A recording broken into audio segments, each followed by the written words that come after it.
देखिए रिहाना का आप लोग भी चर्चा कर रहे थे।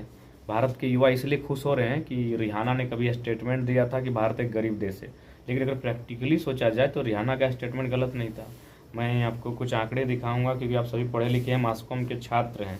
चूँकि हमें खराब लगा कि हमारे देश को गरीब कहा, लेकिन एक बात है कि कभी कभी भावनाओं से बाहर आना चाहिए। देश प्रेम होना अच्छी बात है, लेकिन अंधभक्त नहीं होना चाहिए। इसलिए कभी अगर उसने कहा भी अगर गरीब देश, तो हमें कम से कम फैक्ट चेक करना चाहिए था। मैंने भी फैक्ट चेक किया और ये इंटरनेट से मैंने निकाला। इसमें लिखा है कि भारत की बात करें तो हंगर इंडेक्स में भारत 121 देशों में 107 नंबर पे है। हरियाणा कोई गलत नहीं भैया।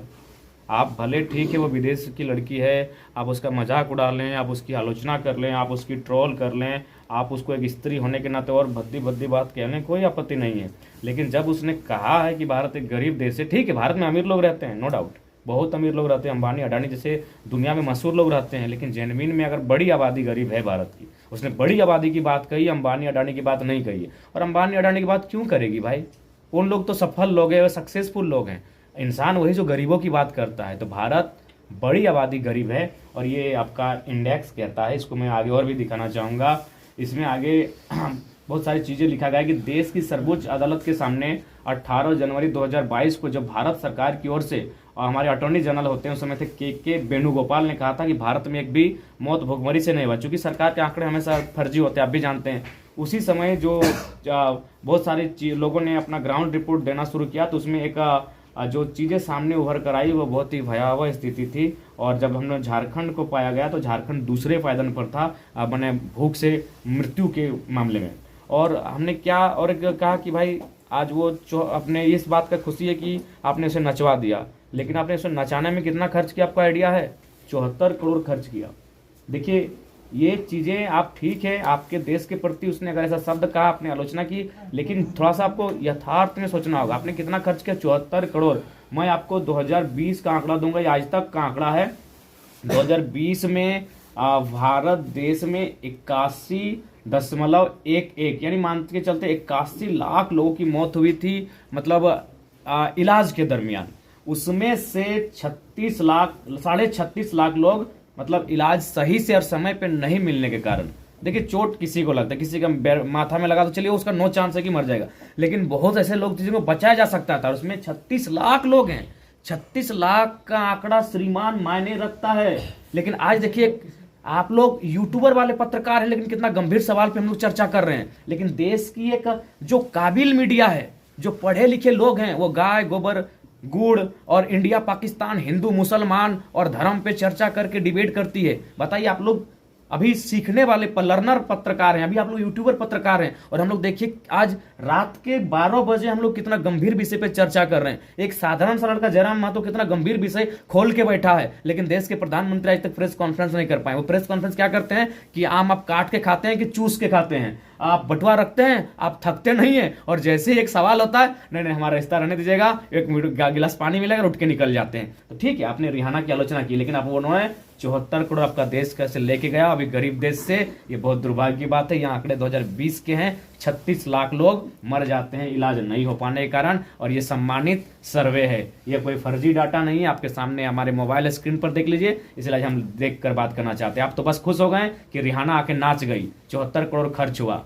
मुझे अंबानी से आपत्ति नहीं है, लेकिन मुझे भारत की उस लोकतांत्रिक व्यवस्था से आपत्ति है कि एक व्यक्ति इतना अमीर कैसे हो सकता है कि इंसान को खरीद ले, और एक व्यक्ति इतना गरीब कैसे हो सकता है कि उसे अपने आप को बेचना पड़े। ये भगत सिंह का भारत नहीं है।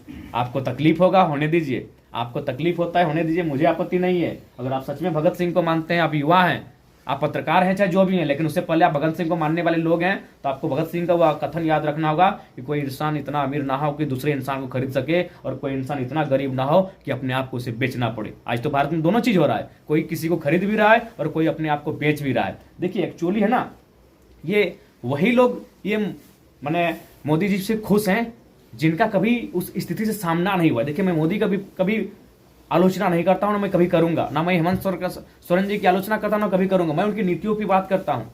मैं पहली बात तो प्रार्थना करता हूं किसी परिवार के साथ ऐसी घटना ना घटे जो भक्त बन के बैठे हैं सरकारों के, जो आज एजुकेशन पे बात होनी चाहिए, जहां हेल्थ पे बात होनी चाहिए थी, और आज आप खुश हैं इंडिया पाकिस्तान के नाम पर। मैं पहले प्रार्थना करूंगा कि आपके परिवार में ऐसा घटना ना घटे। आज देखिए, आज जो लोग एक्चुअली जो लोग अंबानी जी के स्टेज पर खान ब्रदर्स को नाचते हुए देखेंगे, वहां भारत की तस्वीर नहीं होती है कि शाहरुख खान, सलमान खान और आमिर खान एक स्टेज पे नाचे, आपने भारत को वहां देखा? जी नहीं। अगर आपको भारत को देखना है तो आप चले जाइए किसी सरकारी अस्पताल पर, धक्के खा रहे लोगों से मिलिए, जमीन पर अपना बिस्तर लगाए हुए लोगों से मिलिए। आप चले जाइए किसी कोर्ट कचहरी में, दिन भर परेशान लोगों से मिलिए।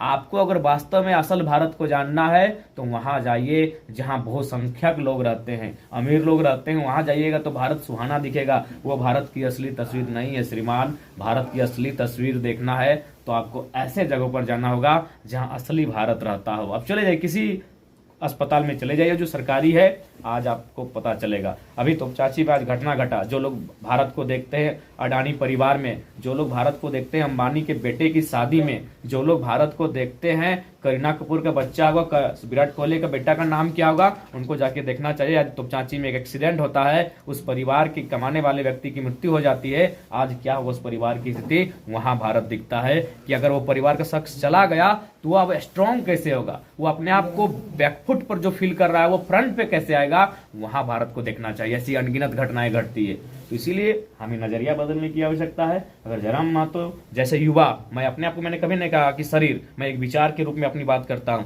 जब हमारे जैसे विचार रखने वाले युवा सदन में जाएंगे और सदन पर गंभीर चीजों पर चर्चा होगा तो मुझे लगता है भारत बदलेगा।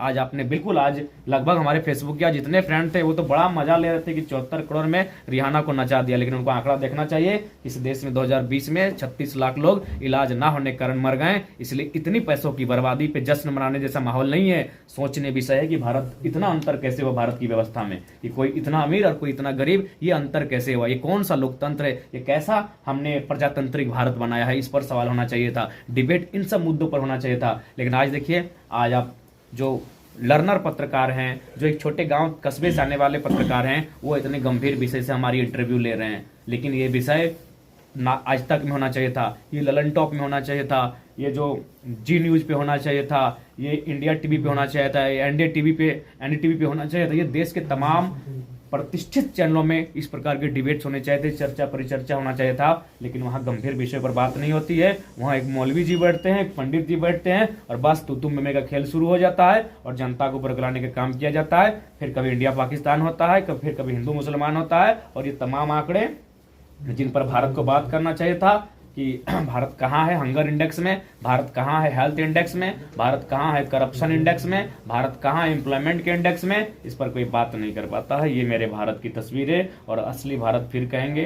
अंबानी जी के बेटे की जी के जो बेटा का जो शादी हुआ, वहाँ जो तीनों खान थिरके, वो असल भारत नहीं है मेरे भाई। असल भारत है किसी सरकारी अस्पताल में चले जाओ, किसी ऐसे जगह पर चले जाओ जहाँ लोग अपने जीवन को लेकर संघर्ष करते हुए दिखेंगे, वहां असल भारत दिखता है। नहीं लगता बड़े बड़े देश के चैनल को तवज्जो ना देकर अभी आपके साथ जो मौजूद हैं उन पे आपको फोकस करना चाहिए, क्योंकि इन्हीं की वजह से आज आप इतना आगे बढ़े हैं? बिल्कुल, इसीलिए मैं उन्हीं को इंटरव्यू दे रहा हूँ। आज रात के 12 बजे मैं उनको इंटरव्यू दे रहा हूँ, क्योंकि मुझे मानना है कि ये नौजवान है, इनमें अभी निडरता है, इनमें अभी लोभ नहीं है, ये अच्छा करते हैं। बिल्कुल, अभी तो जो कार्य पत्रकारिता को करना चाहिए था वो यूट्यूबर्स लोग कर रहे हैं, तो इसीलिए मैंने आज तवज्जो दिया है और हमेशा मैंने तवज्जो दिया है और आगे भी हमारा सम्मान रहेगा। पत्रकारिता का हमने हमेशा सम्मान किया है, क्योंकि हम लोग पढ़े लिखे नौजवान हैं। हमें भी मालूम है कि जब न्याय का रास्ता चारों तरफ से बंद हो जाता है तो पत्रकारिता एक विकल्प बचता है। तो इसलिए आज पत्रकारिता मजबूत होनी चाहिए देश में।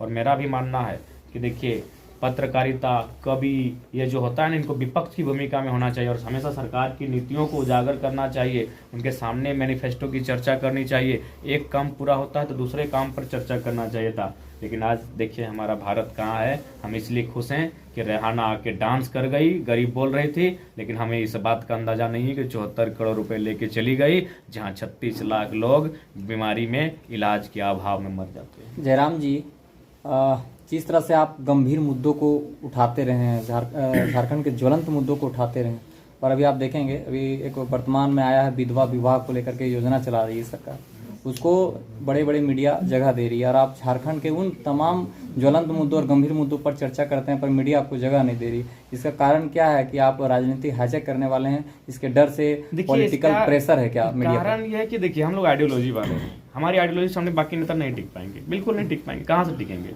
50,000 करोड़ की संपत्ति रखिएगा और हमारी आइडियोलॉजी सामने टिक पाइएगा? कभी नहीं टिकिएगा। तो ये लोग जानते हैं कि इस लड़की को प्लेटफॉर्म मिलता है तो दूर का लंबी रेस का घोड़ा है, और स्वाभाविक ईर्ष्या होना स्वाभाविक, राजनीति में स्वाभाविक है। तो हम लोगों को मौका ना मिलने का कारण यही है कि उन्हें लगता है कि जब इन्हें मौका मिलेगा ये बहुत ज़बरदस्त बूस्टअप कर जाएंगे। तो खैर वो क्या कहते हैं ना, सूरज को काले बादल कितने दिन ढक के रखेंगे, इंतजार हम भी करते हैं। सूरज तो एक दिन निकलेगा, उन काले बादलों को चीर कर अपनी उजाला फैलाएगा ही फैलाएगा। और नेशनल मीडिया ना सही, आप हैं मीडिया, आप ही मीडिया हैं, आपके माध्यम से झारखंड के गांव तक, कस्बों तक हमारी आवाज़ जा रही है, ये बड़ी बात है। अब राजनीति के महाकुंभ में कूद भी चुके हैं, बड़े बड़े और भी पार्टियां हैं जो प्रचार जोरों से कर रही है। आपको सहयोग किस प्रकार से मिला है, आपका फंडिंग कहाँ से हो रहा है? देखिए हमारा फंडिंग जनता है, मैंने आपको हिसाब दिया था, मान के चलिए, मान लेते हैं 1 लाख लोग ही हमें वोट देंगे। गिरिडीह लोकसभा में 18 लाख के आसपास वोटर हैं, अगर 1 लाख लोग ही हमें वोट दें, मानते हैं हालांकि ज़्यादा जाएगा और जीतने का भी चांसेस हम लोग का बहुत अच्छा है, हमको लगता है जीतेंगे गिरिडीह लोकसभा। तो 1 लाख लोग अगर हमें वोट देने के साथ साथ अगर 100 रुपये देते हैं तो सीधा 1 करोड़ हो जाएगा। अगर वो 1000 रुपये देते हैं तो 10 करोड़ हो जाएगा। चुनाव 10 करोड़ रुपये मायने हैं भैया। जिस प्रकार से आप बीजेपी की आलोचना करता है, तो क्या लगता है कि बीजेपी के पास में कुछ वैसा मुद्दा बचा नहीं अब चुनाव लड़ने के लिए? नहीं, देखिए भारतीय जनता पार्टी दुनिया की सबसे बड़ी पार्टी है, मुद्दा बहुत है लेकिन वो लड़ नहीं पाएगी क्योंकि वो कॉरपोरेट से घिरी हुई है। आज उसी के प्रमाण है कि एक अडानी को खुश करने के लिए हसदेव जंगल कटवाना पड़ा। जिस प्रकार से अगर संविधान के अनुसार हम देखें कि आप लोगों का भाषा संघर्ष समिति बाहरी विधायक या बाहरी लोकसभा सांसद का आलोचना किया, लेकिन अगर संविधान की हम बात करें तो संविधान में वो भारत के निवासी हो अलग लोकसभा क्षेत्र से भी लड़ सकता है। बिल्कुल, भारत देश के, हमने वो कभी नहीं कहा कि वो ना लड़े, हमने ये कहा कि हमारे साथ ये सौतेला व्यवहार की। वही लोग महाराष्ट्र में चुनाव नहीं लड़ते हैं, नहीं, लेकिन अब वही लोग तमिलनाडु में चुनाव नहीं देखिए लड़ते। तो बिहार के अभी दक्षिणी दिल्ली में आसनसोल का अगर लोकसभा की बात करी जाए तो वहाँ पे बिहार देखिए बंगाल में उनका प्रभुत्व नहीं है। आसनसोल किस आसनसोल की आप बात करें, दिल्ली की? नहीं, कोलकाता। बंगाल के आसनसोल की बात कर रहे हैं लोकसभा पश्चिमी दिल्ली में भी है। देखिए दिल्ली पहला बात तो केंद्र शासित राज्य है, वो पूर्ण राज्य नहीं है, इसीलिए आज वो क्या है कि मतलब दिल्ली का भी अपनी निजी आइडेंटिटी अब नहीं रही, इसलिए यूपी बिहार वाले लोग जाके वहाँ डोमिनेट कर जाते हैं। लेकिन जहाँ तक पश्चिम बंगाल का सवाल है, भारतीय जनता पार्टी में जो बंगाल के लोग हैं वो नहीं आना चाहते हैं, तो जाहिर सी बात है उन्हें कुछ ऐसे चेहरों को प्रोजेक्ट करना होगा जिनकी फेस वैल्यू है। और आज के डेट में फेस वैल्यू या तो क्रिकेटर की है तो कलाकार की है, इसलिए वो कलाकार को लेके जाते हैं, एक्टर को या तो क्रिकेटर को लेके जाते हैं। वही कारण है, बंगाल में कोई बीजेपी की विचारधारा का चलना नहीं चाहती क्योंकि बंगाल की अपनी अलग आइडेंटिटी है।